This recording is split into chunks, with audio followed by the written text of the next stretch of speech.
ఇటీవల జరిగిన అసెంబ్లీ ఎన్నికల్లో సంగారెడ్డి నియోజకవర్గంలో బీఆర్ఎస్ 60 కోట్లు ఖర్చు పెట్టి గెలిచిందని సంగారెడ్డి మాజీ ఎమ్మెల్యే జగ్గారెడ్డి ఆరోపించారు. తన దగ్గర కూడా అంత డబ్బుంటే బీఆర్ఎస్ నేతలకు చుక్కలు చూపించేవాడినని ఆసక్తికర వ్యాఖ్యలు చేశారు. తన దగ్గర డబ్బులుంటే మెదక్ జిల్లాలో బీఆర్ఎస్ అభ్యర్థులు గెలిచేవారు కాదని కీలక వ్యాఖ్యలు చేశారు. ఎన్నికల్లో కాంగ్రెస్ పార్టీలోని కొందరు నేతలు బీఆర్ఎస్ టార్గెట్ చేసిందని ఆరోపించారు. బీఆర్ఎస్ మాజీ మంత్రి హరీష్ రావు తన బ్లాక్ మనీ ఎక్కడ పెట్టారో త్వరలోనే సీఎంకు రేవంత్ రెడ్డి చెప్తానని అన్నారు.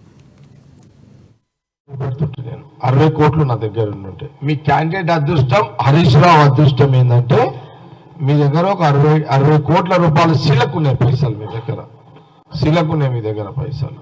కాబట్టి మీ క్యాండిడేట్ గెలిచిండు, నేను ఓడిపోయినా. సంగారెడ్డి నియోజకవర్గంలో జగ్గారెడ్డిని అభిమానించేటోళ్ళు డబ్బులకు సంబంధం లేకుండా 70% ఓటర్స్ నాకు ఓట్లు వేస్తారు.